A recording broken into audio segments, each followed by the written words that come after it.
Nice to be in orbit.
Well, hello everyone, and welcome back to the Gnomon live stream. I'm your host, Adam Hartel, and we've got a really exciting stream in store for you today. What you just saw was the Gnomon 2020 student reel.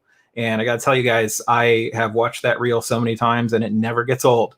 That is 100% student work from Gnomon School in Hollywood. And today on the stream, we have the wonderful pleasure of being able to sit down and speak with Gnomon's founder, Alex Alvarez, who's also an industry artist. And before I bring him on the stream, I'd like to play Alex's reel, and then we'll get started having a chat with Alex. But let me just queue up his reel for you really quick.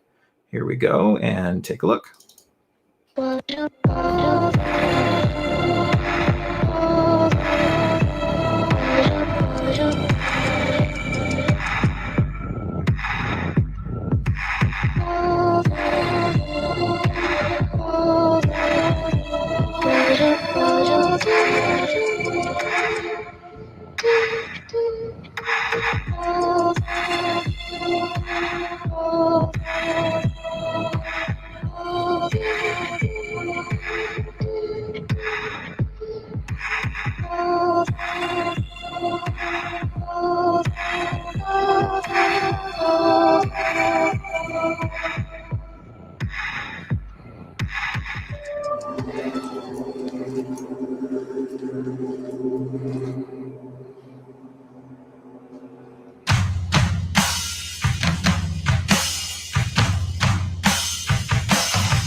All right. Well, Alex is the founder and president of Gnomon. And after attending the Art Center of College and Design and the University of Pennsylvania, Alex has worked as an applications engineer for Alias Wavefront, the makers of Maya. And Alex has since dedicated the last 20 years to educating students and professionals, professional artists around the world. He's been published in many magazines, websites, and books, in addition to teaching classes at several major trade conferences, as well as the Gnomon campus. Alex continues to work on personal and professional projects, including creating over 30 instructional titles. He's also worked on blockbuster films such as Avatar, Star Trek, Green Lantern, Super 8, and Prometheus, just to name some, as a creature development artist. So with that, guys, let's welcome Alex to the stream. Hi, Alex. Welcome. Thanks for being with us today. Thanks, Adam. All right. And how are you doing, sir? I'm good. Having my coffee. Excellent. That's like the first order of business of the day for sure. And then continued on throughout the day. So we've got a lot of really cool ground to cover today. And I'm going to be showing some student artwork from Gnomon kind of in the background as we talk. I think, but before we get into talking about Gnomon, it'd be great just to get to know you a bit as an artist. So if you wouldn't mind, just sharing with us a little bit of your story and how you got on an art trajectory. And then we can cover, how you got into Gnomon and started that afterwards. Okay. I think like anybody that's into art, it starts when you're pretty young. So, I think with the education system, art is something that's promoted when kids are in kindergarten, really young ages. Everybody does a lot of drawing and painting at that point. And so I just always really enjoyed it. And as some kids sort of drift away from that, I kind of never stopped being interested in drawing. So as far back as I can remember, meaning 5, 6, 7 years old, like I was just always in my room drawing. And then around 9, I got in my first computer, which was pretty young to get a computer in 1982.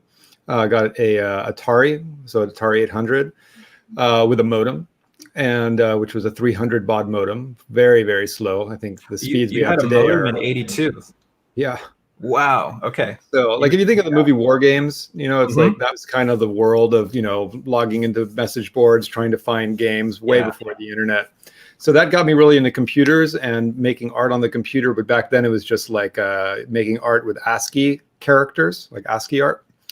But then through high school, I think I was still drawing all the time, while also being told by parents and counselors that, you have to figure out what you're going to do for a living. You're going to got to go to college. You got to find a regular thing. And so while, I was kind of getting a lot of that messaging, feeling like art's a hobby. I have a cousin in France who is like a fine artist and has always been. And the family always kind of saw him as a failure because he chose to be an artist and paint and be a musician and not have any money. The reality, he's probably the happiest person in the family even today because he's just a super chill, happy dude. Yeah. But the family wasn't thrilled about his life choice and would use him as an example. But then like around like senior year in high school, the end of junior year in high school, my father died, which was a pretty major event. And that completely changed my priority, the way I prioritized how I spent my time. So senior year in high school, like I just spent 100% of my free time drawing. Not because I wanted to go to art school, but just because I was in the mindset of like, I'm going to do what I want, and that's what made me happy. And that's what made me able to just listen to music and draw and zone out and kind of like block out the world. Drawing can be a very, solitary hermit-like thing. And I'm an only child and I've always been happy, on my own in my room. So that's kind of how I spent the bulk of my free time senior year. But I still had to go to college. That was kind of expected of me the way I was raised.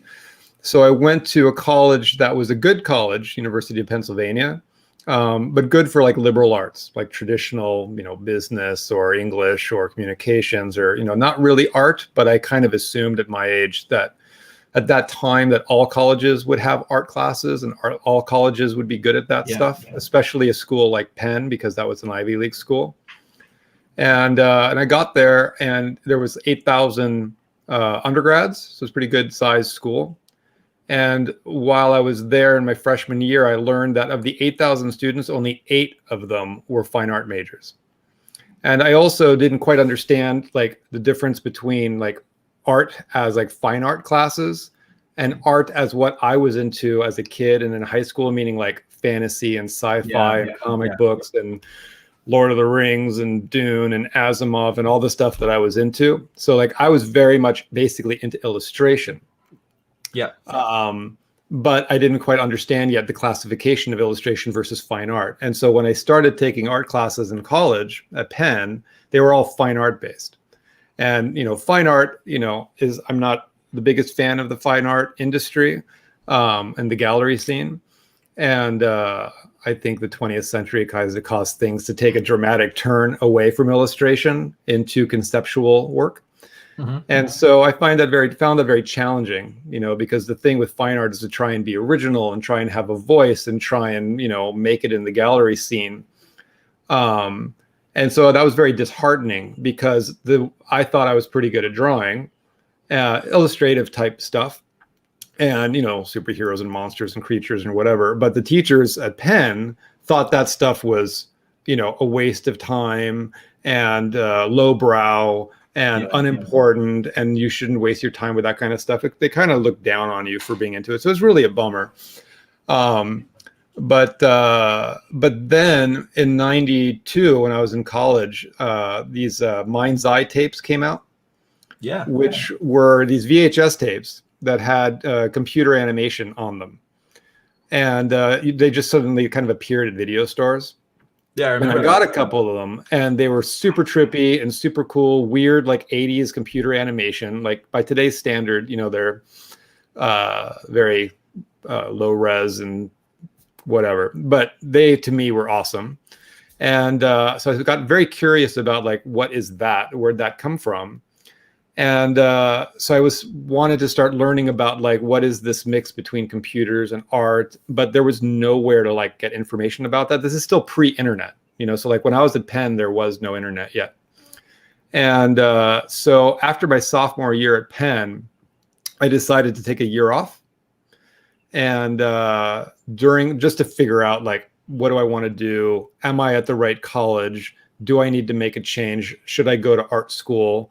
But I definitely knew that being at Penn wasn't probably going to work out because all of my friends, by the end of your sophomore year, you have to pick a major. And they were all totally confident about what their major was going to be. I'm going to be a mathematics major. I'm going to be a business major. I'm going to be a computer science major. I'm going to, and like, I just wasn't comfortable with any of the normal stuff, but I didn't like the fine art classes, and I did learn that they had a computer graphics class. After seeing those Mind's Eye tapes, I kind of looked at the curriculum, and University of Pennsylvania actually was a pioneering school in computer science and computer graphics going back to like the 70s and 80s.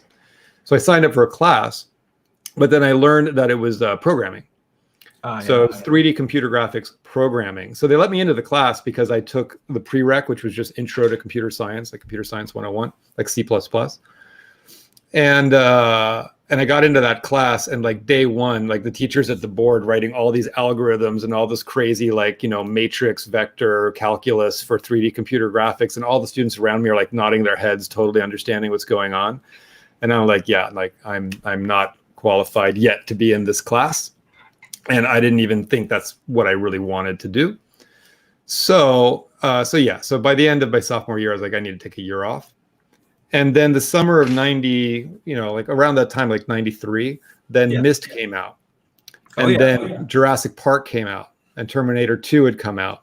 So computer graphics was starting to, like, which was like this brand new thing, get some mainstream attention.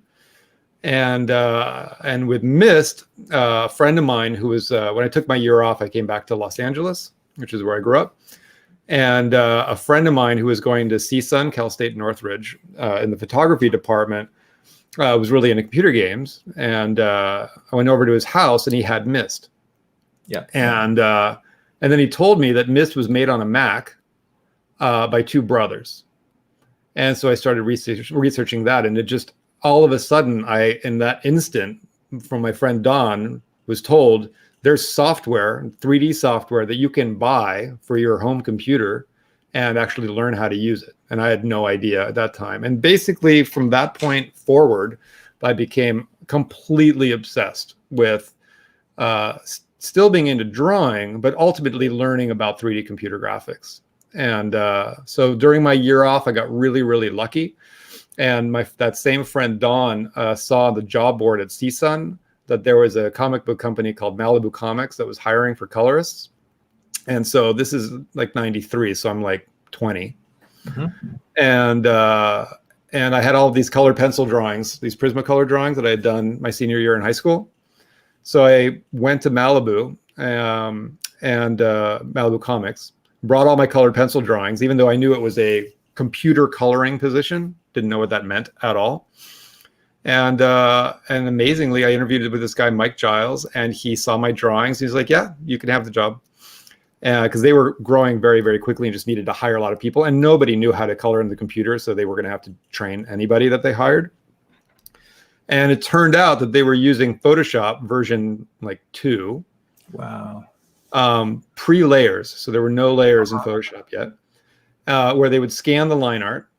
The line art would already, so as a colorist, which is what the position was I got, you'd sit at the computer. The line art would already be there in Photoshop.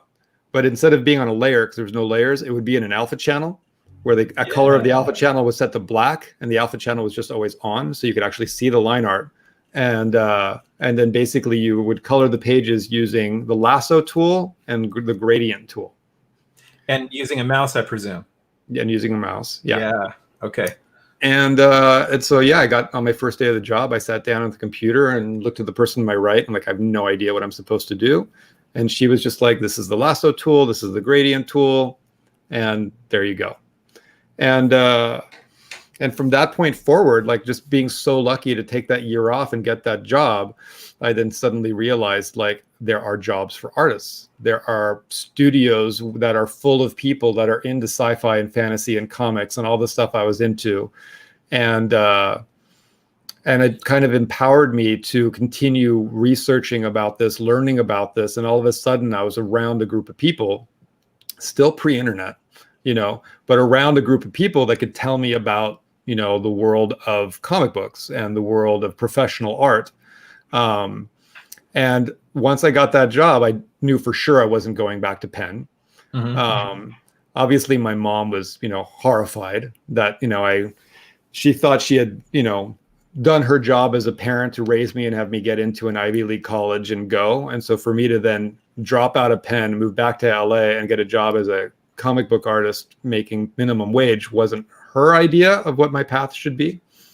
It was more out of parental concern than anything. She ultimately became supportive. But while I was at Malibu, they had a division called I forget what it was called, but it was basically making games for the PS1 before the PlayStation 1 came out. And so I would go over there, and that's where I learned about 3D computer graphics, the sort of initial phases of it, because the PlayStation 1 was the first console that had 3D. And started learning through them that there were these computers called Silicon Graphics workstations. So your Mac that you could have at home, while awesome, compared to these SGIs, was very, very different. And so like the Mac that I had at home was the same kind of Mac that they used to make Myst, which came out in 1993. But Jurassic Park also came out in 1993. And if you compare Myst and Jurassic Park still holds up. Like it still looks like professional computer graphics. Myst, today obviously looks like really, really low res, poor quality computer graphics made the same year. And it's ultimately because back then the difference between a personal computer you could get at home and a professional workstation was like night and day. Like it was a huge, huge difference. But the price was also very different, I learned. So like a Mac Tower back then was still an expensive thing to own. I remember going to the student store and using my friend Dan's student account so I could get the student discount to buy a Mac. But it's still like, $3,000 to buy a computer back then. But when I learned about the Silicon Graphics workstations, I learned that they were $100,000 for one workstation. I learned that for Jurassic Park, that I started researching. There's a magazine called Cinefex, which is still out today, which is an awesome magazine about the visual effects industry. And so I could get that magazine and learn to do making ofs. And I learned that for a movie like Jurassic Park, there was a program called Alias, Power Animator. There was a program called Softimage. There was a program called, or a software company called Wavefront. And they made Dynamation and Kinemation and Advanced Visualizer and Explore. So I learned that there were all these 3D programs that only existed on the Silicon Graphics workstation. And that not only was this SGI $100,000, each one of those programs were $100,000. So to buy an SGI with Power Animator would be $200,000. Wow. But for something like Jurassic Park, they were modeled in Alias, they were animated in Softimage, and all the effects stuff was done in Wavefront software. So it became very apparent that, like, all right, how am I going to learn that? And that sent me on a road of trying to like find a school where I could learn that software, because there's no way I could afford, obviously, to get it at home. And so that caused me to start researching schools. And that's where I found Art Center in Pasadena. Mm-hmm. And with Art Center, luckily I was in LA, there in LA. Pasadena's, was maybe a 20-minute drive from where I lived. And with Art Center, I went there, and the gallery was amazing of student work, all mostly like traditional media, painting, drawing, stuff like that. And they had all these SGI labs, like millions of dollars of Silicon Graphics computers. But I learned when I toured that those computers were not there because of stuff like Jurassic Park. They were there for the industrial design students, because Alias back in the 80s started as a tool for CAD. And Art Center is a big industrial design school for transportation design, product design, stuff like that. So they had the computers and they had the software, but they didn't really have classes on visual effects or anything entertainment design related. It was mostly ID. But they did have the computers. And I couldn't find any other school that had them. So I applied to Art Center while I was working as a colorist at that comic book company. Even though I really liked the job being a colorist and it was awesome to be paid, it was still minimum wage, and it was awesome. But, imagine a page of line art and you have to color it with the lasso tool. So it's like, a superhero with like, her hair in the wind everywhere, and like you're lasso selecting every strand of hair to then hit it with a gradient, and then lassoing the next, like 80% of your time was the lasso tool and making selections. So well, I can remember cool. I was sorry to interrupt, but I can remember the first iteration of, I think it was Corel Painter. And I was going in and like literally painting pixel by pixel, which wasn't hard to do, because in those days you could see the pixels.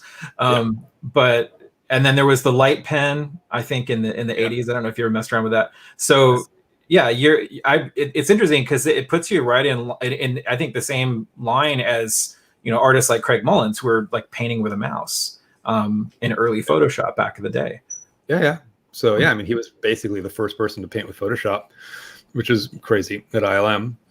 And so that's kind of how I ended up, that's kind of from being a kid and liking to draw to ending up at Art Center, and at 21 and learning or figuring out how to get access to these computers. So long story short is, as an illustration student, that's what I got in as, because my portfolio of art was all figure drawing and characters and creatures and the kind of stuff I'd grown up drawing.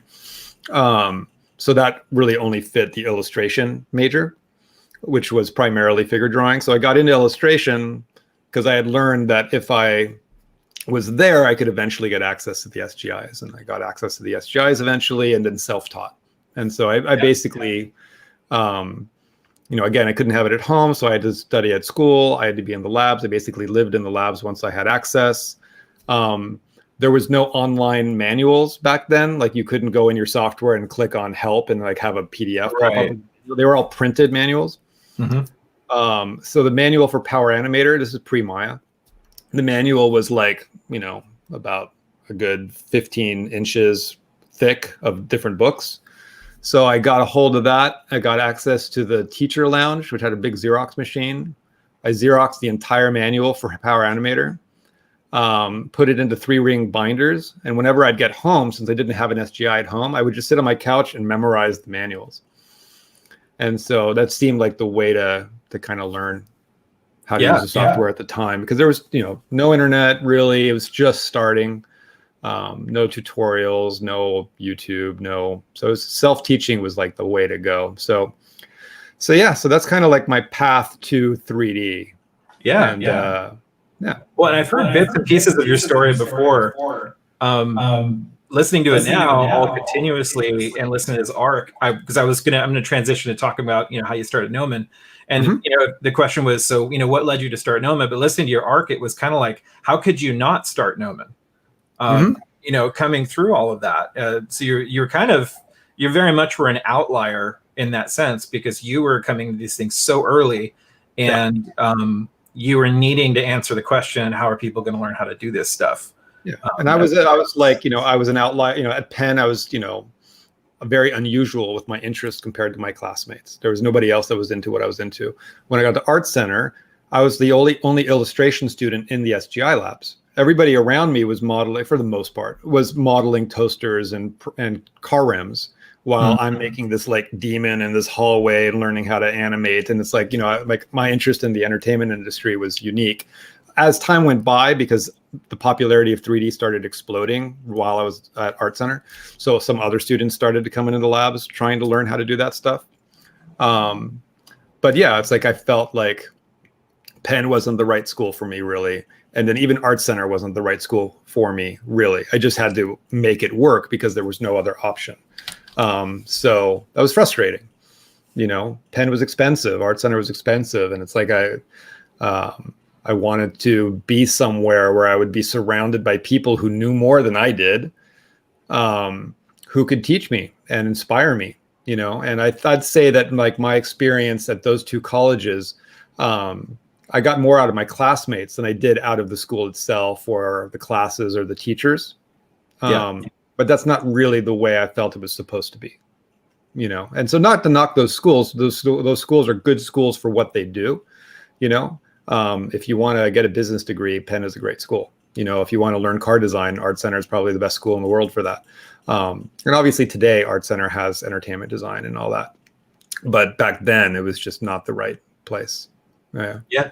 So I know that at the time you were starting Gnomon, you also were working with Alias Wavefront, who are the makers of Maya. So tell us a little bit about those first steps of getting Gnomon up and going. I was I think maybe a little bit more than halfway through Art Center, and that's when I learned that one of the teachers, not my teacher, but one of the teachers who taught Alias, this guy Derek Rosen, had worked at Alias Wavefront, the people who made Power Animator, which was the program I was learning on the Silicon Graphics workstation. And I had learned that they had internships. And so that sounded like a dream, because when I started researching what it meant to have an internship at Alias Wavefront, and for people today, it used to be Alias and Wavefront, two separate software companies. Silicon Graphics bought both of them and merged them into Alias Wavefront. And so since Silicon Graphics, who made the computers, owned Alias and Wavefront, if you worked at Alias Wavefront, even as an intern, they would give you a Silicon Graphics workstation on loan that you could take home. Wow.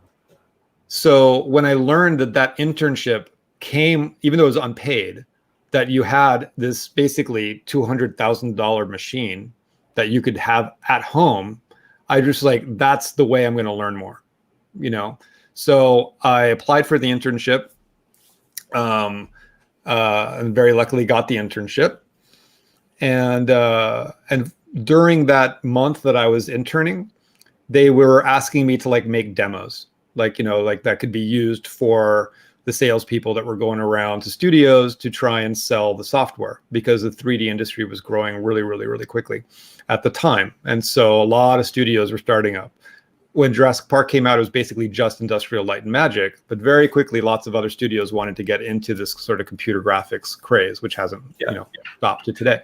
Pardon me for interjecting really quickly. Sorry, just so people know what's going on. I'm going to start putting up some student work from Gnomon as we start getting into talking about Gnomon, just to kind of give people some context. So yeah, please continue. Cool. So I got the internship, and then after about a month, I heard that they were hiring for another applications engineer, like another demo person. So it's like support/demo. So like go to studios, do support.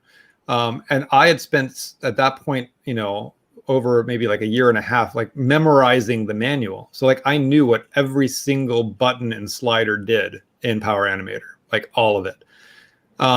Because I had studied it very academically, because prior to Art Center, like I'd gone to like an Ivy League college, which was all academics. It's all like, here's the book, memorize the textbook and spit it out when you take a test.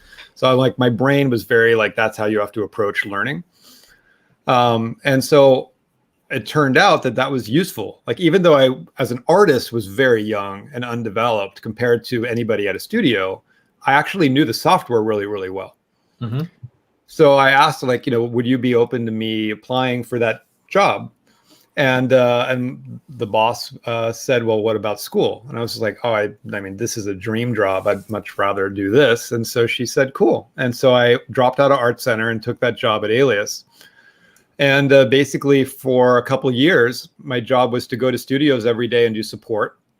So all over LA. And studios were popping up like crazy, as well as older studios that were getting into 3D. So, places like Digital Domain or Square or Warner Digital, which isn't around anymore, or Disney, or, so the fact that I got to go to studios every day and see the industry and all of a sudden realize, like, there's this huge entertainment industry here in the city I grew up in, which I kind of never really had thought about before. Mm-hmm. Like, yeah, I know movies get made in LA supposedly, but I didn't really understand that there were hundreds of studios all over the city, all over the valley, Burbank, down to San Diego. And I got to visit these game studios, visual effects studios, commercial houses, meet so many people. Places like Blur, which is obviously still around, although we're a 3D Max house. So like I would go to Blur to try and sell them on Alias Wavefront software and Silicon Graphics workstations. And it was amazing. And I was meeting so many people that I felt were so much more talented than I was and knew so much. Like they had all the knowledge that I wanted to learn that I never got in college. And so it was incredibly inspiring and humbling and motivating. And I was just, and the fact that me having memorized so much about the software was considered useful was very weird, because I was really young, that they were really nice to me. Like they would like having me around to answer their questions, and that I would get invited to studios all the time to, do support. And so being in a support position was really, really fun. And after a couple of years of that, it became very obvious that a lot of people wanted to get into 3D. A lot of people wanted to learn about 3D because it was so new. And so I started teaching at Art Center. Which was kind of funny, because I dropped out, and the following term I was teaching. It's just the time, nobody knew how to do this stuff back then. And that was really fun. And I loved teaching, and it was just really rewarding to help people. And, and some of those people were my classmates previously to being a teacher. So it was just really, really fun. And while I was there, or at Alias teaching, the computers were really expensive, but then Silicon Graphics released a new workstation called the O2 that was going to be 15 grand, which still is expensive by today's standards, but for then in the mid 90s, that was actually considered like shockingly cheap compared to what they were prior. And so a friend of mine that I was working with, Marcel, and I started like realizing, the training lab, because we would do a lot of classes when we worked for Alias for people from studios that would come in. We heard that they were going to upgrade the training room and sell the computers that were in there for real cheap. And so the idea popped in our head. This is January of 97. Mm-hmm. And so that's basically like 24 years ago this month, which is weird. Wow. The idea popped in our head of like, well, if we could somehow get a hold of those computers and rent like a room somewhere. Maybe we could do classes on the weekend, like actually start like a little training center, because we were in the middle of all of it, like really in the middle of high-end visual effects, 3D stuff in LA. And we were very aware that the amount of demands that were coming in for training were really high, and that there was nowhere to go at all, anywhere to learn this stuff, especially from professionals, especially from like high caliber people working in studios. And so it just seemed like an opportunity that'd be really fun and something that we could try to do on the side. Like there was no intent of it being, like a full-time job. So we asked our boss, like, would it be cool if we started like a little training center that we just like did on the weekends? And she said, sure. I don't think she was really paying attention, to be honest, to what we were saying. Mm-hmm. And then SIGGRAPH, which is a big computer graphics conference every year, SIGGRAPH of 97 in August, there was a meeting at VIFX, which was a visual effects studio at the time. So there's probably a few hundred people there. And I made an announcement that a new training center was going to open called Gnomon, and that it would have, classes on Maya or Power Animator and Maya, which was about to come out. And my boss's boss was there. And he knew I was an applications engineer for Alias. And so the next day, I basically got called in and being like, you can't do that. Like, you can't start a training center while working for Alias. Yeah. So yeah, you can't do that. Like, if you want to do that, that's fine, but you can't. You have to quit. And so that's when I decided that, we'd been working on it for 6 months at that point, like in our evenings and weekends, just thinking about it and what could it be and what would the perfect, like, most awesome teachers be in classes and curriculum and studio artists and all that. And it just felt like we'd already kind of been doing it for a while. I don't know. It felt like the right thing to do. So I quit my job at Alias Wavefront. And my friend decided to stay, he had not quit Alias, which at the time, it made a lot of sense because it was a really risky thing to do. He was older than me, which means he was wiser than me. Most companies fail. Starting Gnomon was a really risky thing to do, but I was so young, I didn't quite realize how risky of a thing it was to do. And we opened in October of 97. So it was, basically me and Kristen Bierschbach, who was the first person that I hired, who's a reference from my friend Marcel. She had worked at Art Center, so she knew she sort of had managed Art Center at night, so she knew administrative school-related stuff. So so I started Gnomon with Kristen at still where we're located now, but with 1,000 square feet and one computer lab. And we were pretty busy from the beginning. It was mostly studio artists that were coming in to take classes, all studio artists that were teaching, and on Silicon Graphics O2 workstations. And that's kind of how Gnomon started, as basically a training center for professionals by professionals to teach the techniques currently being used in production in visual effects and commercials. Not so much games, because at the time in 97, 3D in games was still really low res. And most people at that time who wanted to get into 3D wanted to work on movies. Like, they wanted to work at ILM or places like that. So obviously that's changed. Today, Gnomon is probably 50-50 between visual effects and games. But back then, we were mostly visual effects focused. Well, I think that makes the school itself such an outlier, because I get to spend, part of what I do at Gnomon is I get to spend a lot of time talking with high school and community college students and about, prospective careers and how Gnomon's training. And people will ask questions about, like, how, this is the first time I'm hearing about this school. This is amazing. How come I haven't heard about it before? I tell them, like, Gnomon kind of was birthed from the industry. It started out as a part of the industry and has now grown into a degree program and, all of these things. And I think for, especially for some of our younger artists out there who might be tuning in, it's really important to understand the origin story of this school, because it tells you so much about why we do what we do, but also why we've been able to grow so rapidly with the industry.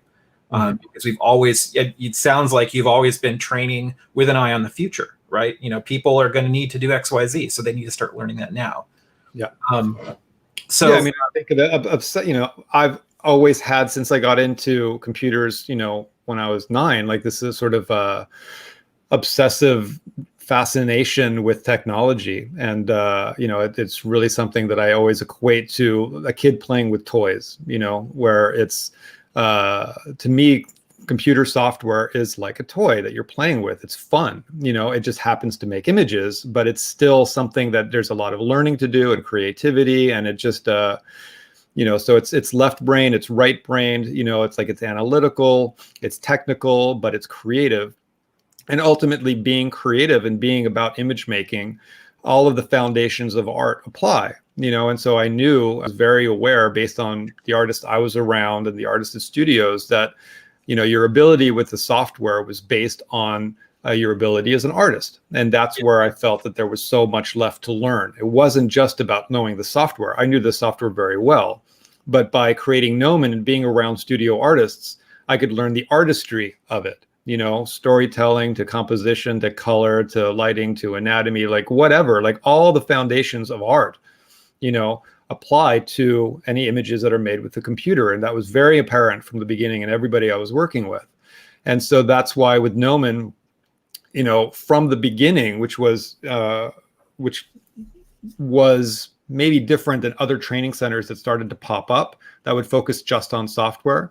We opened at the end of 97, and immediately in 98, we started adding traditional art classes like sculpture and figure drawing and color theory and all that kind of stuff, and design, because that was critical, that you had to understand that stuff to succeed.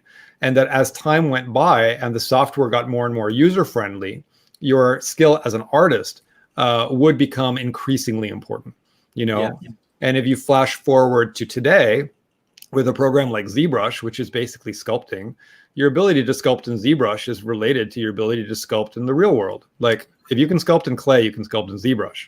But if you can't draw and you can't sculpt and you don't know anything about form or anatomy or design, it'll impact the quality of the work you would do with something like ZBrush, And so that's why Gnomon, has always been, and to this day remains, an art school. So if people are like, is Gnomon like, a visual effects school, or like, yeah, our majors, are visual effects and games and modeling and texturing and so forth. Yeah, all related to the industry. But the curriculum design is art. We are an art school. It is about image making. The portfolio process to get into Gnomon is all an analysis of your ability as an artist and your imagination and your creativity and your passion for art and all things related, fantasy and sci-fi and reading and graphic novels and movies and games and all that stuff, because that's basically the type of person that succeeds. It's are you obsessive about art? Are you obsessive about image making? It's did you grow up loving all that stuff? Because if that's your passion, that you feel will be your passion forever, then it's kind of easy to get into this stuff and obsess over it because you're having a good time.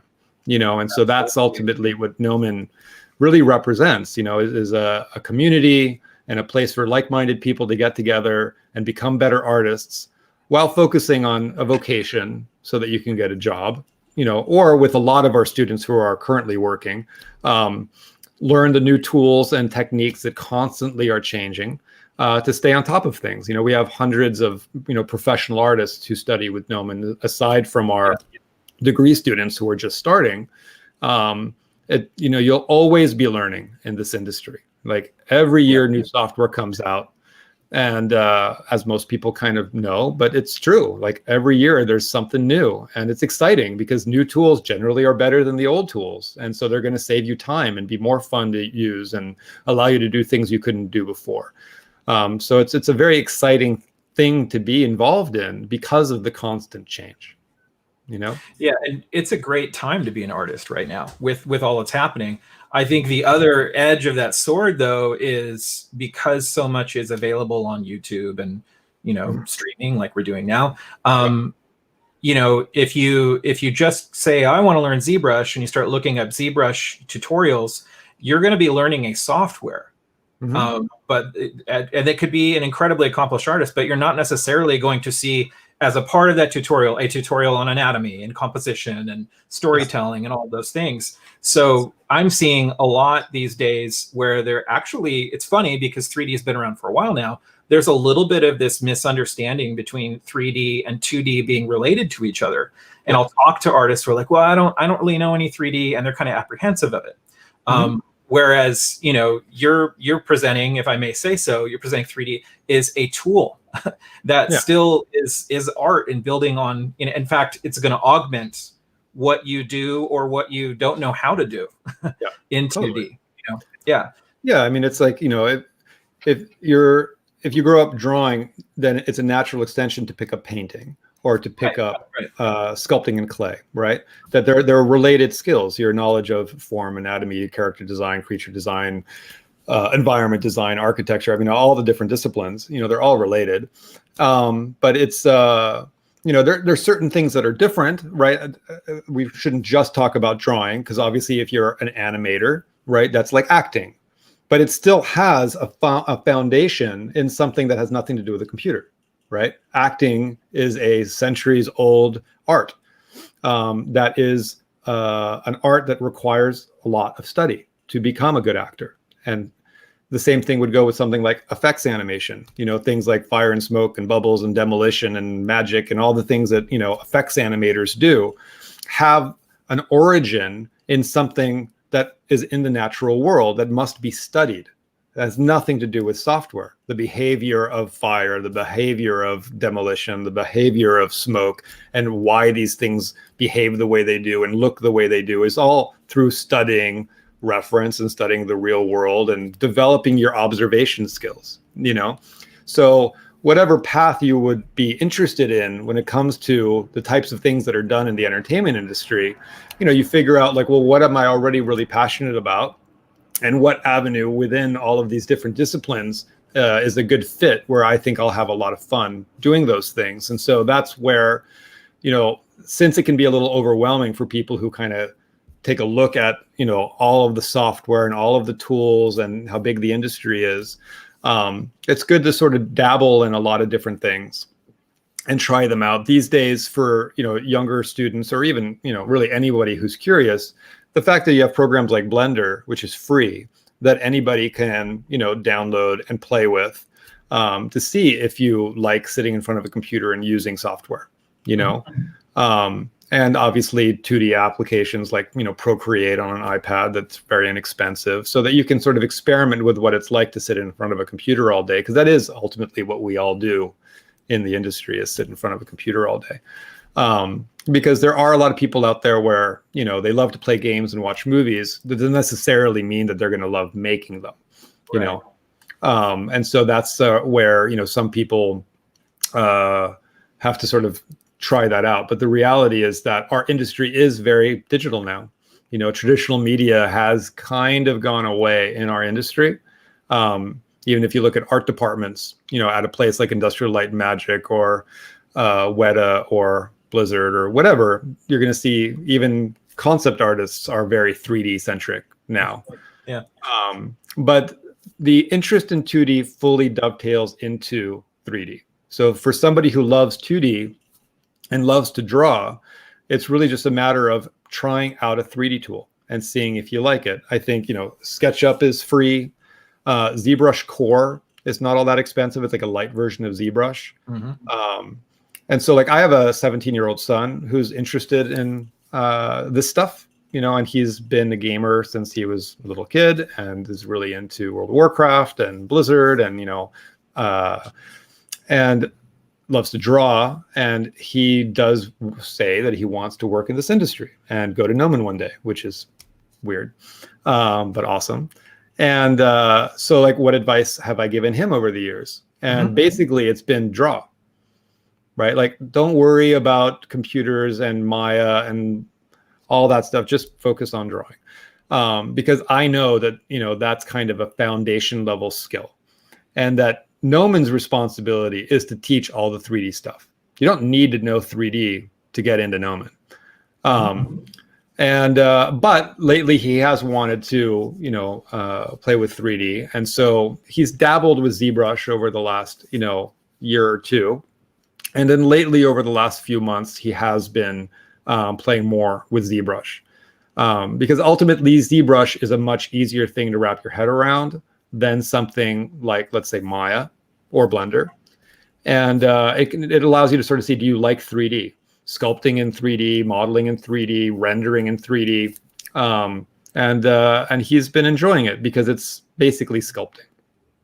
Yeah. You know, so I think that it's dangerous for somebody who's, let's say, curious about 3D but doesn't have a strong art background to just jump straight into learning something like Blender if you don't have that foundation, you know. Yeah. And so with Gnomon, you know, we have lots of classes for that kind of stuff to help people develop those skills. Yeah, and I think that as long as you're talking about that as well, because I've heard you address this before, and it's the idea of a lot of times when somebody sees amazing art, they'll say to the artist, "Oh, wow, you're so talented," which is true. But I think talent sometimes becomes an excuse for, well, you know, people who go to art schools do it because it comes easily for them. Yeah. But this is hard work. It's just like anything else, especially if you want to have a career. But I think the flip side is, I think one of the biggest aspects about Gnomon is you're not doing it alone. Yeah. You're with, you know, hundreds of other people who, like you said, they kind of think the way that you do, and they're into the same kind of nerdy stuff and awesome things that you like. What are some of the things about Gnomon specifically that you love?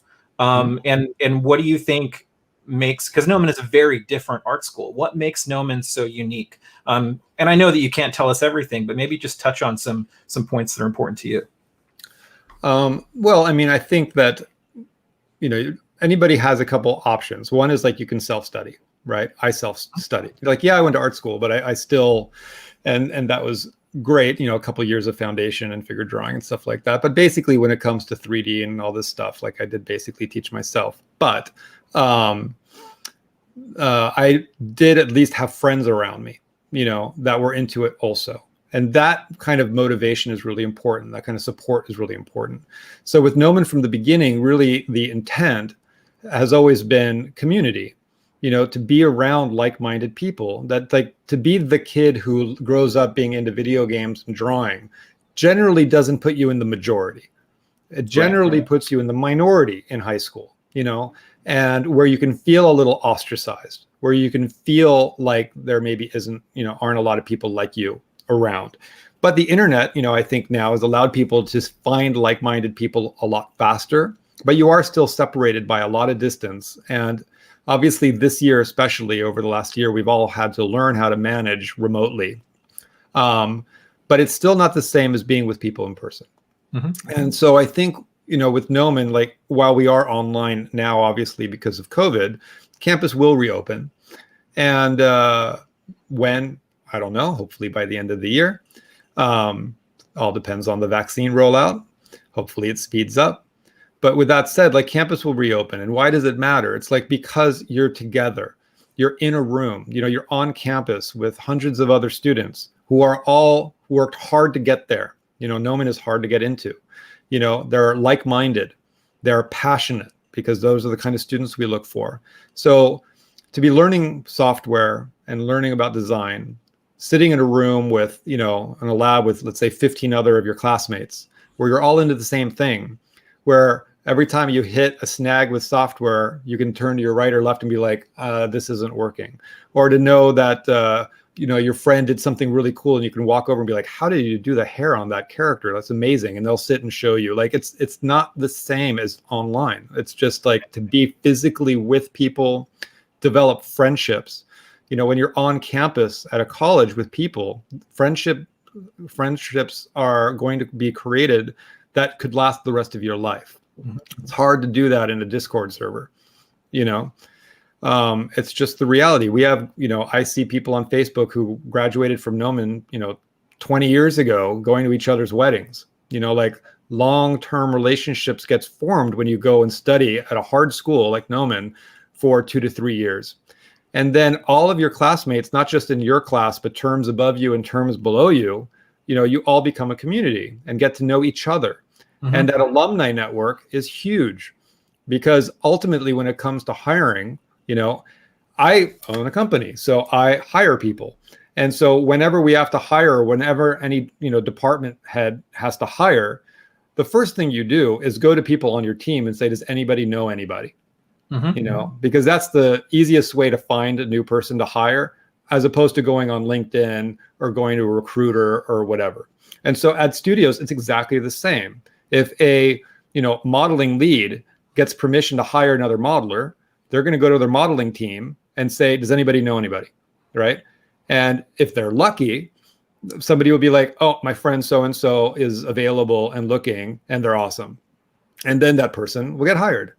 That saves the department lead so much time versus having to go to HR and put a job up, description on the internet and wait for the applicants to apply, right? It's just a time saver. And so we've seen that so many of our alumni and grads get hired that way, because basically it's a way to skip the line. Every studio, especially big ones, have a line out the door because everybody knows Blizzard and everybody knows ILM and everybody knows Disney. So to go through a place like Gnomon, where we have, over 75 teachers that are all working at studios, lots of our teachers have hired our graduates.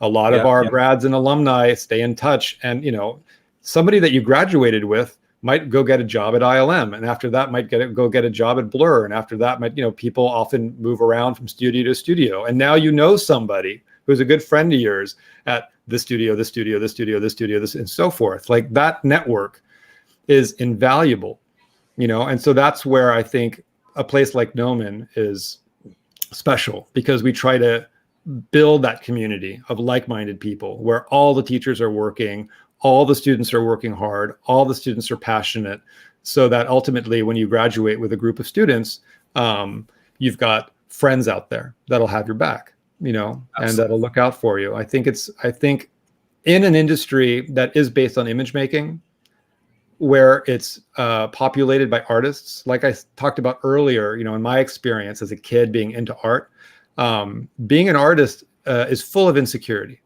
Being an artist, it's impossible to be into art and not be aware of Frank Frazetta or Simon Beasley or David Finch or Sid Mead or like all the top artists that you look up to, or Michelangelo or Da Vinci or whatever, right? And be aware of like these iconic artists and look at yourself and feel this big.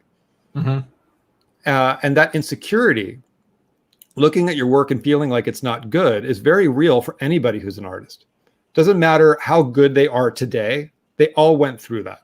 Everybody has had that insecurity. And when you're alone, that insecurity can turn into procrastination and excuses for not working on your work. But when you're around like-minded people, then you have a support system, like psychologically, a support system of people that'll be like, just keep working at it, just get through it. We're all getting better together, And really the important thing is just to keep plugging away, having fun.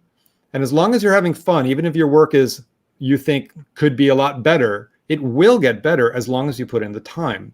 Anybody who is really, really good is only really good because of time. Nobody was born talented. There's no art gene, it's just not a thing. And I think a lot of people fear that it is. A lot of people who are curious about are worried like, well, I don't have that gene, but that doesn't exist.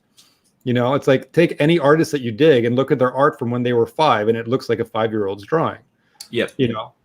Even artists that you dig, like Brahm, who's a fantasy artist that I really dig, he has an art book that I have that he has some drawings from high school in there, and they look like any kid's high school drawings who was into fantasy art. They don't look that much better than, my drawings did in high school or whatever. It's just he didn't stop spending 60 hours a week for years and years and years, plugging away, trying to get better. And how you get better is through discipline, and through trying things that are new, not repeating the same mistakes over and again. And that's where a community like Gnomon, with like this huge curriculum, with all these teachers and all these classes, that's all structured with a very meticulous workflow through how to develop as an artist is really to make you do the things that you might not make yourself do to get better, so that you don't keep doing the same thing over and over again, but you try all these different things in all these different disciplines, and you learn how to learn, and you learn how to see, and that you plug away and work through the tough days where you look at your work and like, well, this sucks. Mm-hmm. But that's okay if you can look at what you did 3 months ago and feel like your work is better, right? And if you spend 50 hours a week doing anything, doesn't matter what it is, you're going to get better at it. And so that's basically the arc, is that you just keep working away, and it's like, all right, well, I think I'm at least better than I was 3 months ago. And then another 3 months goes by. And what we see at Gnomon is from somebody entering the program to graduating 2 to 3 years later, up to 4 years later with the BFA. The difference, even though they were good enough to get into Gnomon, the difference between their entry portfolio and their graduating reel is insane. Because ultimately, if somebody goes through the degree, or the 3-year, 4-year degree, if you plug away 80 hours a week, which is what a lot of students do, right, for 3 to 4 years, that's a lot of time, right? Like, people are aware of the 10,000 hour thing, right? Yeah. Like 10,000 hours to mastery. Now, to mastery is not true. Like, you don't master something in 10,000 hours, especially not with art. But by the time you would spend, let's say, 80 hours a week for 3 years, that's about 13,000 hours. It's a lot of time. Yep. So ultimately, like, why do Gnomon students get so much better from entry to graduation, and why is our placement rate so high? Is they put the time in, but they have the format and the structure through the curriculum and through the teachers and the support from everybody, including staff and the academic mentoring center and tutoring and training and mentoring, so that they really stay focused. Yeah. And so that ultimately, by the time they graduate, they've had the time to explore and try all the disciplines and figure out which one they really, really want to do and get better at, and focus on that while focusing on what the industry needs to see from their portfolio, which we're very thorough in guiding them as they get within 6 months of graduation through the placement department and the education department. So everything about Gnomon is helping people. Like, we exist to help people get a job. People come to Gnomon because they want to work in the visual effects industry. This is not a college to find yourself because you don't know what you want to do, right? This is a place where it's like, I want to work in visual effects. I want to work in games. I want to work in movies. My dream is to work at Weta. My dream is to work at Blizzard, whatever. We're that kind of place, that it's hard, because the intent is not to just hang out and go to parties like a traditional college experience. It's Gnomon is an intense experience, but it's vocational. Like, I want people to start careers via Gnomon. And the nice thing about it is that we have a mixed student population, so the people that are in the degree program are in the same classes as all the professionals that are taking classes with us as well. Yes. Yeah. So you could be 20, just starting out, but taking a class with somebody who's 35 and working at Blizzard, who also wanted to learn ZBrush. So it's that hybrid environment, I think, also helps motivate people, because you're around people who really care. I think that it's important, to be around motivated people. Yeah, and to your point, that the time, effort plus the community is really the key, because you can put the time in, but what are you spending the time doing? And how you'll learn, you'll grow. But when you get with that community, which is what you're talking about, is now you're accelerating that. You're leveraging the time better because you're with people that are always going to help you level up. Yeah. And also, the artwork that I've been putting up on the screen here, guys, this is all representative of what Gnomon has taught these students. This is not what they knew how to do this is not what was in their portfolio that they submitted to get into our program. Mm-hmm. So, I think it's really important to dispel that myth, kind of that talent myth of, well, if it doesn't come easily to me, then I'm not meant for it. Yeah. And because I think it goes hand in glove with the myth of the starving artist, which you talked about a little bit as well. Yeah. Especially when it comes to industry art, you can build a career.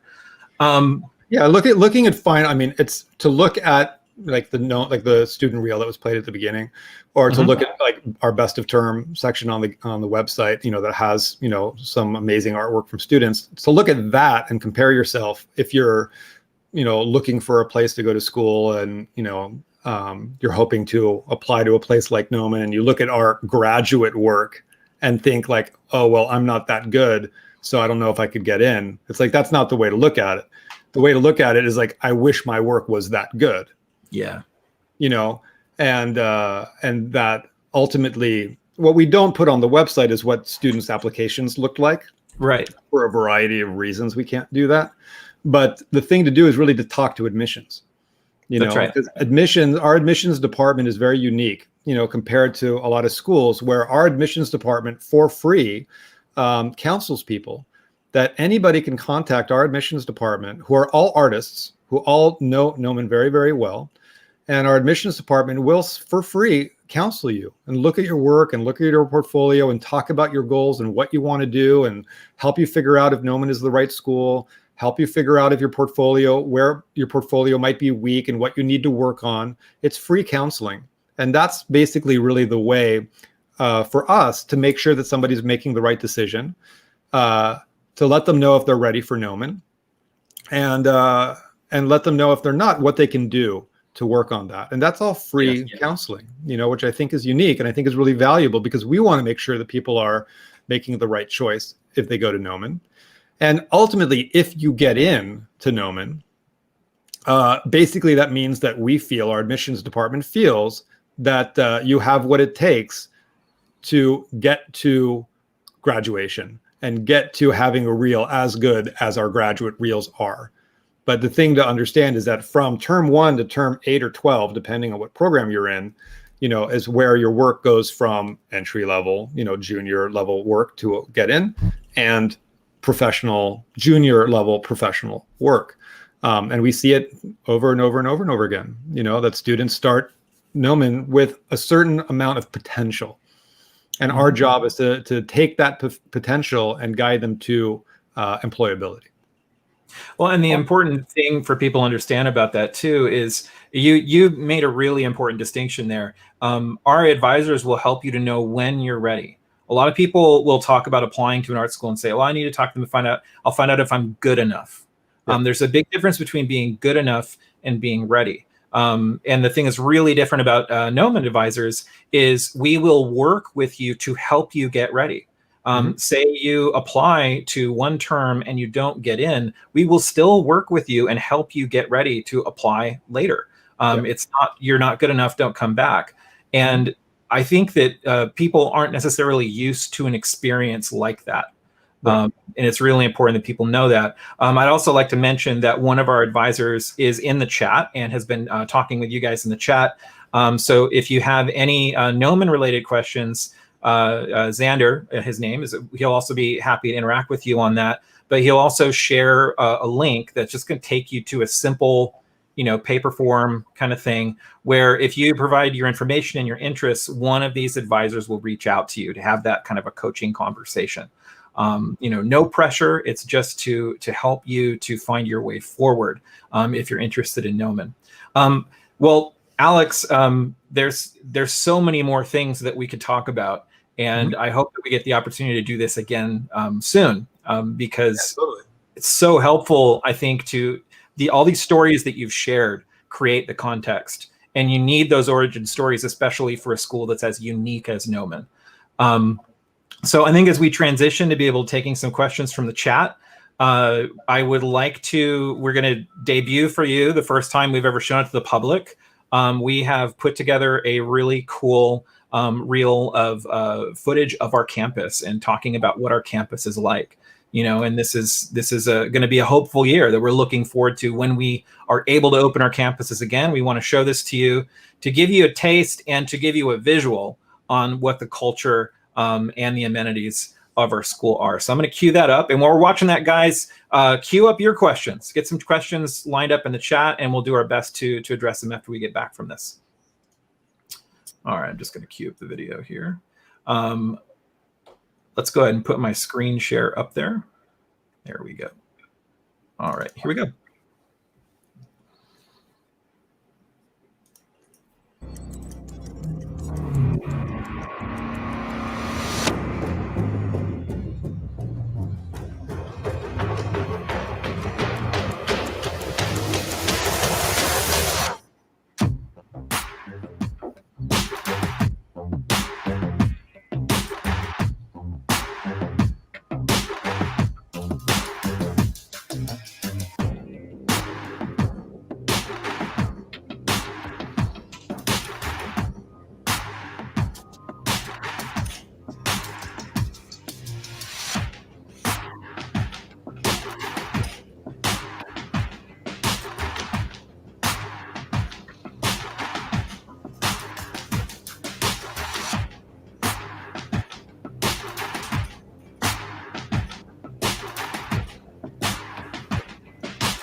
Oh man, I miss being on campus so much. No, I know. I get very homesick watching that. So guys, that's Gnomon. That's the place where we're talking about where you're learning all of these things.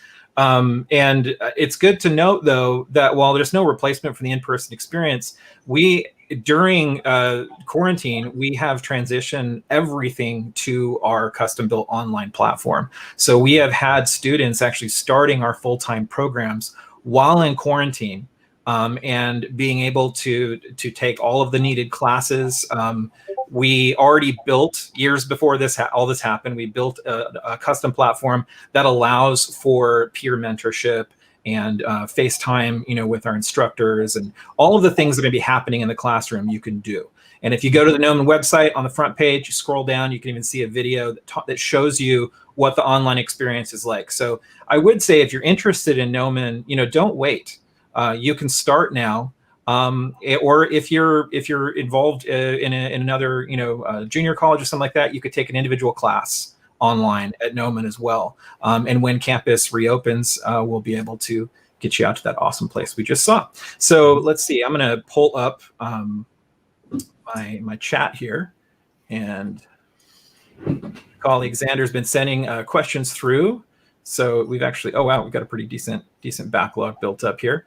All right, so let's jump into it. Let's see. Alpha Matt is asking, so should we learn drawing for being good in character sculpture? I think you already kind of answered that question, but yeah, I mean, I think now I will say some people are better at drawing and some people are better at sculpting. And so the thing with drawing is that you deal with representing a three-dimensional image on a two-dimensional plane, which means that you're dealing with perspective and you're dealing with shading, right? Sculpture, you're not. Sculpture, you don't have to think about perspective and you don't have to think about shading. Mm-hmm. And those two things are hard in and of themselves to get comfortable with. So I think that since 3D ultimately is a tool, whether it's Blender, Maya, ZBrush, or whatever, where you're not really thinking about plotting perspective or shading, learning sculpture for some people feels a little bit more intuitive. And so you saw in that video, like our sculpture classroom, we've been teaching sculpture, clay sculpture since '98. And for a lot of people, it's a nice intuitive way to get into learning about form and anatomy and character design or creature design, if you're interested in that kind of stuff, as opposed to drawing. And so either is basically going to get your brain to think in the same way. And so I think that that's something worth exploring. So if you've been drawing, draw more. If you haven't done a lot of drawing, it's okay to just jump straight into clay or straight into ZBrush, because ZBrush ultimately really is a ball of clay in the computer. It's more technical than clay, but it's basically what it is. Yeah, the learning curve definitely is not as steep for something like Maya. Right. And as someone who has spent more of their time in their life drawing and in 2D, I will say starting to learn how to sculpt in ZBrush has totally helped my anatomy. Yeah. Awesome way to study anatomy in sculpture. Let's see here. Let's see. I have to kind of decipher the question and then convey it. At Gnomon, let's see. Sorry. How come the classes focus on using Photoshop for digital art as opposed to dedicated art programs such as Krita, GIMP, etc.? I guess they're just wanting to know about that software choice. All of the software we teach at Gnomon is based on what is being used at studios primarily, and so there's a lot of ways to do the same thing. And so ultimately, when it comes to 2D, Photoshop is basically the industry standard at any place that you go. And so if there's any program you got to know, it's Photoshop. So you just can't get around that. You got to know Photoshop. So ultimately, Photoshop is a teeny tiny program compared to things like ZBrush or Maya or whatever. So learning it isn't really all that bad. But you just got to know it. Because if you go to ILM or Blizzard or anywhere, there's thousands of studios, Photoshop is kind of a key. Even as a 3D artist, because texturing, is something that a lot of images, 2D images might go through Photoshop on their way to Maya, on their way to ZBrush, on their way to whatever. So yeah, programs like GIMP are awesome because they're free. And there's nothing wrong with learning GIMP. So if you choose to learn GIMP on your own instead of Photoshop, that's perfectly fine, because at Gnomon we'll teach you Photoshop. Mm-hmm. All the other tools is the same thing, so like, why do we focus on Maya as opposed to Blender? It's because if you want to get a job at a studio, you're more likely to see them using Maya as opposed to Blender. So like, since Gnomon's focus is all vocational and it's all about getting people jobs, we have to focus on what studios are telling us they need junior artists to know. And so any program that's taught in the curriculum is based on that feedback from the industry. Yeah. Well, and I want to harken back to something you mentioned earlier too, is that Gnomon's focus is we're using the industry's tools to teach you things like hard surface modeling, digital sculpting, and so forth. And the principles behind that are going to be true whether you're using ZBrush or Mudbox, Photoshop or Krita. And yeah, if you want to work in the industry, you'd better get used to learning how to learn to use more than one program that does the same thing. Yeah, I mean, we have about 150 different tools installed on every workstation at Gnomon. So there's a lot of software out there, a lot of software that most people haven't heard of that they'll be exposed to when they get into the curriculum. So, if people are like, well, why not 3ds Max as opposed to Maya? Like, it's really about industry trends and market share, right? So like, Maya has a much higher market share in the visual effects industry or the game industry than 3ds Max does. So your chances of getting a job are higher if you know Maya. That's not to say there's anything wrong with 3ds Max or Cinema 4D or any of the other programs that are out there. It's more about our focus on employability. Mm-hmm. That's really where it comes from.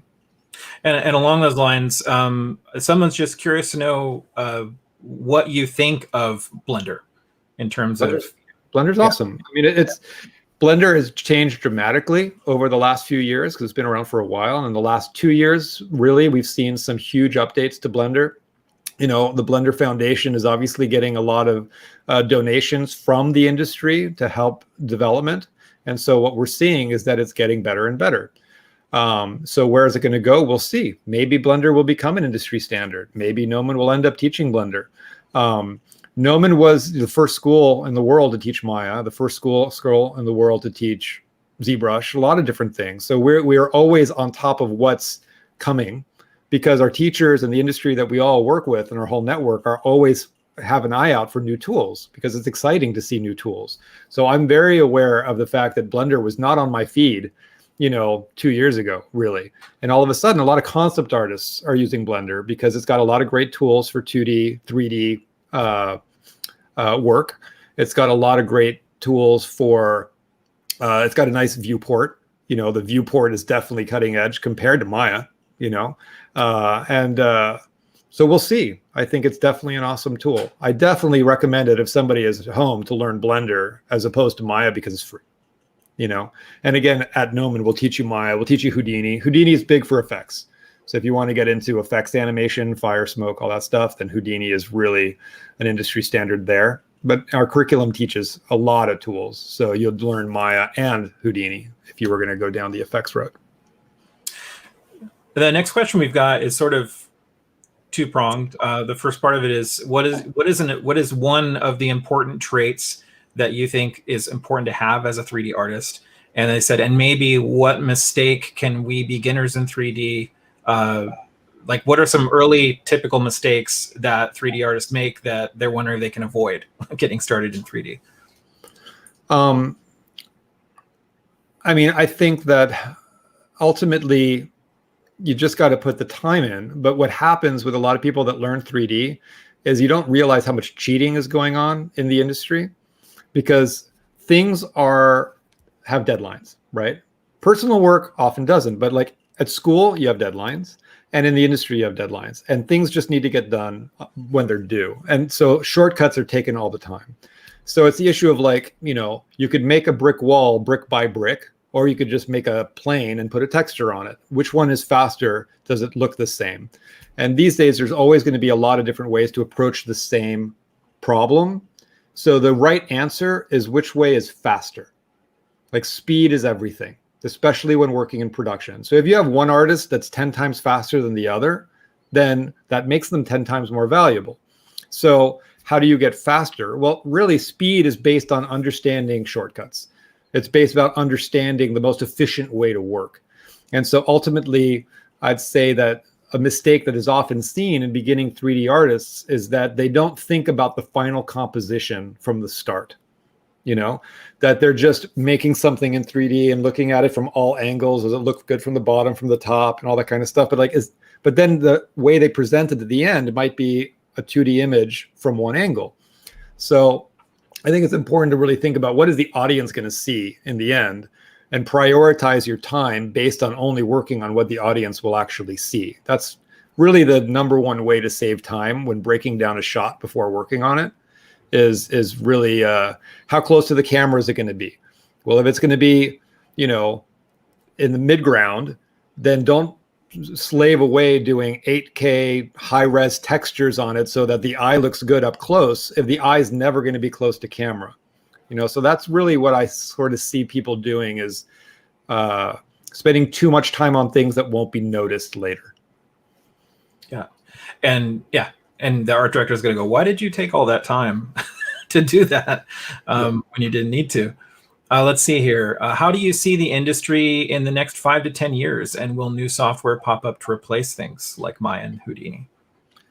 Well, new software constantly pops up, so that's a given. You know, there's always new tools coming, whether it's updates for existing software or new tools. You know, so I think that you can look at, you know, things like Substance, you know, like Algorithmic, which is a software company that got by Adobe. They make Substance, you know, Substance Painter, Substance Designer. So Substance Painter is a 3D paint program. But if you look back over 20 years and looked at like what's the most popular 3D paint program in 1995, 2000, it keeps changing. There was Studio Paint, and there was Deep Paint, and there's Mari, and now there's Substance Painter. Just, you know, same thing with compositing. You know, like Composer used to be big, and then Shake used to be big, and then Nuke. It just changes, you know, and you've got studios that develop in-house tools, and sometimes those tools get released to the public. That's where Nuke came from. That's where Mari came from. That's where Massive came from, which is crowd simulation software. So yeah, there'll never be new stuff to learn, for sure. As far as where the industry is going, I think it's pretty clear that it's growing. It hasn't stopped growing since I got into this. And you would tend to think, like, when is that going to stop? But just look at the last year, you know, with something like COVID. And this goes back even to the explosion of Hollywood out of the Great Depression. Whenever there is a downturn in the economy, the entertainment industry has always been counter-cyclical to that. The entertainment industry has always grown whenever there is a hiccup, because entertainment is a relatively cost-effective way to spend your time when other things are expensive. And so watching movies, playing video games, you know, a game like Witcher 3, it's like, you know, I think I put 120 hours into that. It's $50. That's a lot of time, a lot of fun, and a lot of entertainment for not that much money. So I think that because of that, people love entertainment. They always have, and they always will. So if you look at the streaming world and what's happened because of Netflix and now Disney Plus, the slate that Disney announced, you know, a couple weeks ago, the amount of Marvel movies and Star Wars properties that are coming is insane. There are so many new Marvel and Star Wars movies coming. Artists have to make that stuff. You know, like somebody needs to make all those shows. And so while it used to just be movies, really, as where fantasy and sci-fi type content existed, then we slowly saw that pop up on TV.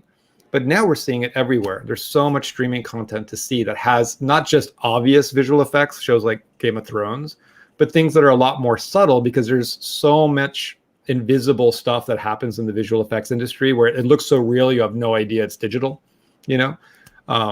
So I think that because of streaming, we're just going to see more and more content get created. And then the game industry doesn't seem to have, you know, any slowdown occurring at all. Like the game industry past like all filmed entertainment, like movies, TV shows, streaming, the game industry is bigger than all of that combined and continues to grow. So where is that going to go? We'll see. VR is something that everybody thought was going to take off a couple of years ago, and it kind of did. I mean, you can now buy a VR headset that looks decent. There's a lot of potential there. So I think it's pretty obvious that while today everybody doesn't have a VR headset, in 10 years, everybody probably will. And in 10 years, they'll figure out all the issues that bug people about VR, and a lot of content will be created there. So ultimately, I feel like the industry is healthy. It's growing. Audiences want more and more content. And the quality of the content is getting higher and higher from a visual perspective, visual effects and animation. It's crazy that a show like, Witcher 3, or not Witcher 3, just The Witcher on Netflix is, something that these days is just like another show. But like 10 years ago, that would have been crazy to have that quality of production design and creature animation and stuff in something that's just another show that just pops up. So I feel very optimistic, even during COVID, we've been placing all of our grads, which is a testament to the fact that the industry has been able to ride out this past year with a hiccup in the spring, like everybody had, back in March, where everybody's like, all right, hold up a minute. And but now things are back on track, and studios are all comfortable with the remote workflow, and they're hiring. So I think it's very positive. I remain really optimistic. Along the lines of what you just mentioned a second ago, someone's wanting to know, what is Gnomon thinking of in regards to AR and VR education? Well, we have a VR lab. VR is something that we do teach at Gnomon, specifically like how to get your work from Unreal into VR. And so, because by definition, if you are creating content in Unity or Unreal, which are the two engines that we use in the games track, any of that content is portable into VR or AR. And so that is something that is part of the curriculum, and is learning how to get your content into the viewer so that you can have an experience. So like in the student gallery, there is a workstation with a VR headset so that people can put on the headset and see environments that students have built in VR and move around those student-built environments. So VR, I think we built our VR lab maybe 2 years ago now. And so it's definitely part of the curriculum. But something to be clear with VR to people, it's literally a monitor on your face, right? That's it. It's just a monitor. So like building for VR isn't really that different than building for TV or a movie. It's really just a display. It just happens to be really close to your eyes, So I think you're still modeling, texturing, lighting, rendering, rigging, animating. It's the workflow of building that content's 99% the same. Yeah, I would imagine it's probably more of a really understanding your composition, because now the audience is far more immersed in the midst of it. Okay, so someone wants to know, why did you choose the name Gnomon? Yeah. It wasn't on our list. It's kind of a weird story, but we had like a list of names, and back then, before now you can register a name for a company online. Back then, you had to go to an office downtown to do it, and so we had a list of names, and you had to submit a name, wait like half an hour or 15 minutes for them to tell you if the name was available. So we went through like our whole list of names, and they were all taken. And then for some reason, we were outside figuring out, what to name it. And the word Gnomon popped in my head. And the reason is because in Power Animator, the software that was pre-Maya, like Maya kind of came out Power Animator, there was a little arrow in the lower left corner that always pointed to the origin. So the 000 center of your 3D world space. So this little arrow I knew it was called the Gnomon because I'd memorized the manual. And for some reason, that word popped in my head. And we started thinking about it. It was just like, oh, it's kind of cool. It's like pointing to where, how to orient yourself. And we submitted it, and it was available. Awesome. So that's kind of where it came from. And yeah, so it's a weird word, but I dig it. Yeah. Someone's wanting to know about the online experience at Gnomon.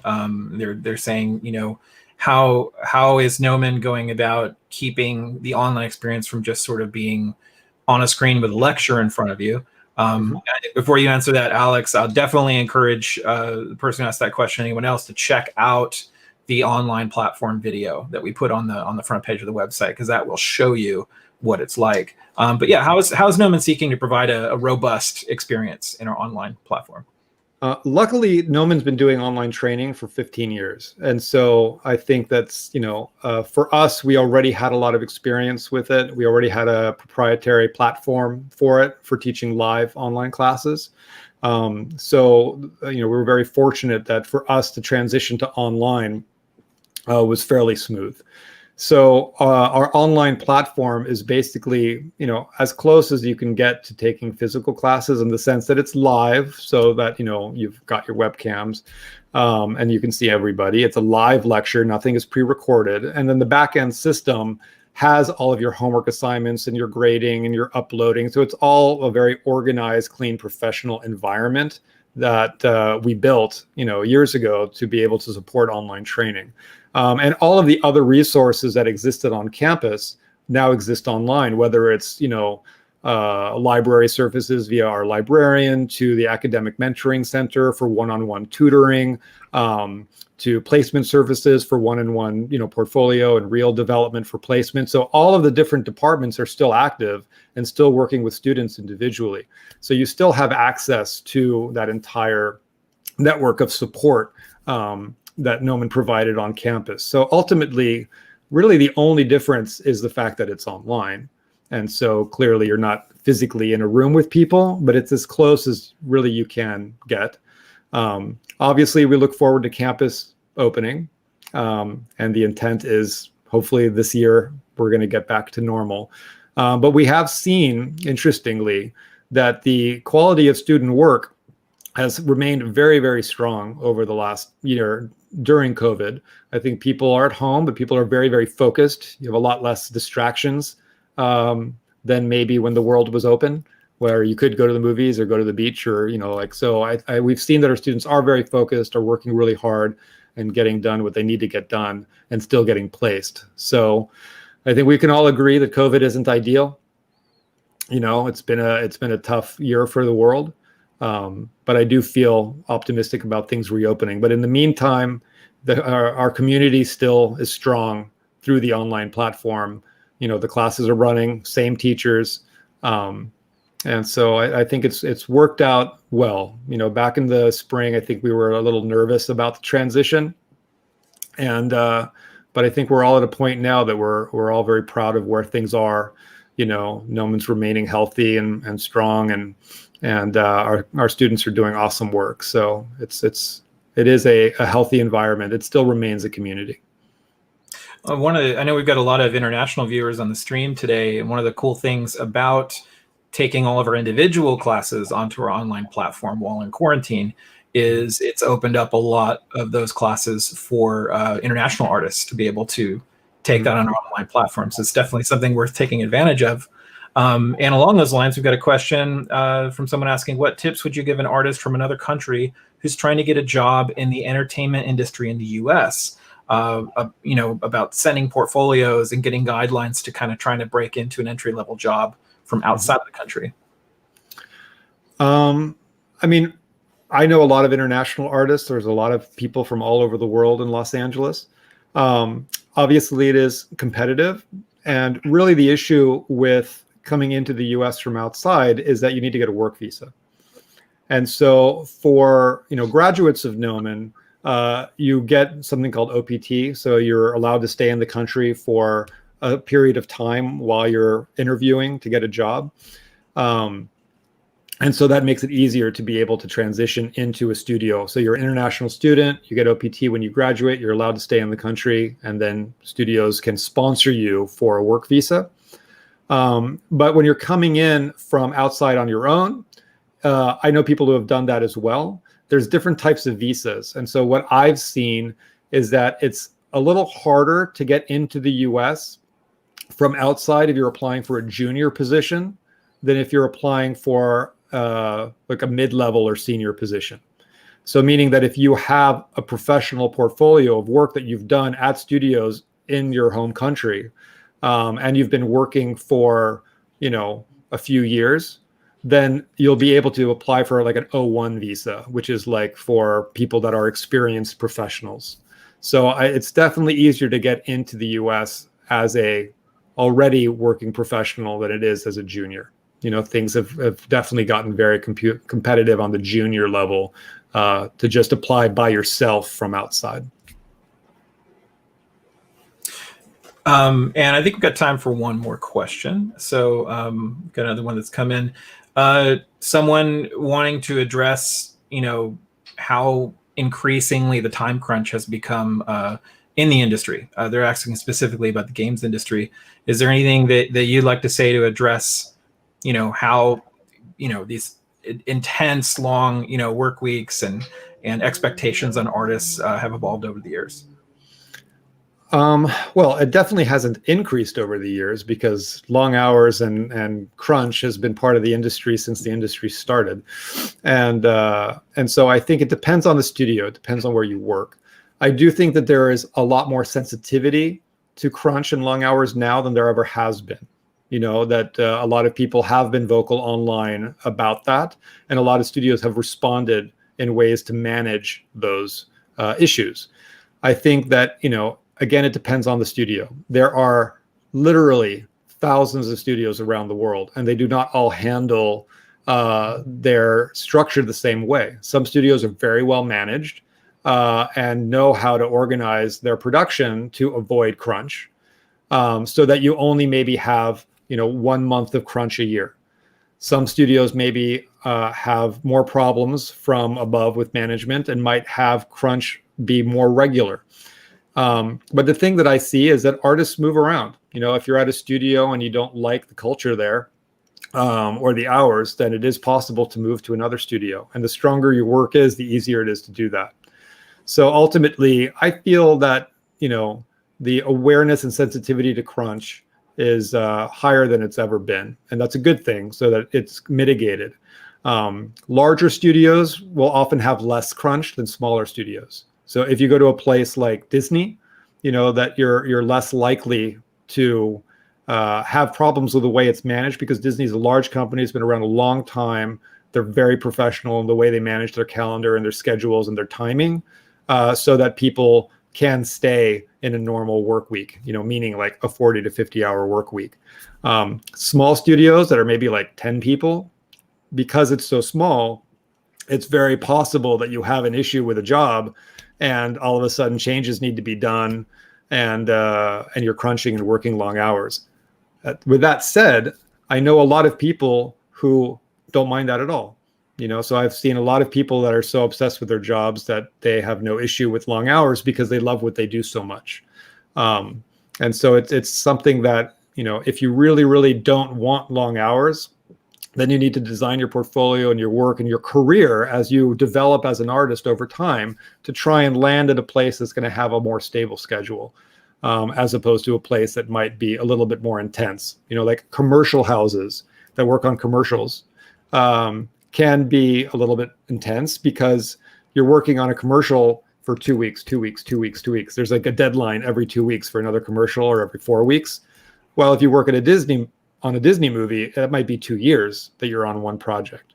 So it's easier to design the structure over a 2-year cycle than a commercial house that has just constant deadlines coming in.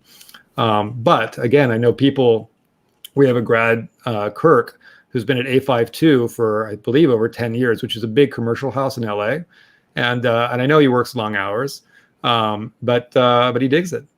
The energy of it, the excitement of it, and the quality of the projects they're working on. So I think there's a lot of ways to skin that. Yeah. Well, Alex, thank you so much for taking the time today. This has been awesome. It's been great to be able to talk with you, and of course for our audience to be able to bring their questions up. So guys, I'll just remind you one more time, if you're interested in learning more about Gnomon, you can have a direct conversation one-on-one with one of our admissions advisors, and they will provide free portfolio coaching. They'll be able to get more granular with you about our programs and help you understand, based on what you're looking for, how Gnomon can service that. So my colleague Xander will provide a link in the chat if you want to do that. And one of our advisors will reach out to you via email. So with that, guys, thanks everybody for tuning in. Please do keep coming back to the stream. One of the cool things about quarantine is we've been ramping up our streaming content. Another one of those things has been our Chief Creative Officer, Josh Herman, has been doing an awesome, essentially an art hang every Wednesday from 10 in the morning until 1 in the afternoon. He's been working in ZBrush, but he's answering questions, and it just gives you an opportunity to kind of work alongside someone and learn. And I know that he's got some really cool plans in store coming up, and that's every Wednesday. So invite you back. Subscribe to us on social media to be the first ones to know about upcoming streams and content. With that, stay creative, everybody. Stay safe, and we'll see you again on the stream soon. Thank you. Cool. Thanks.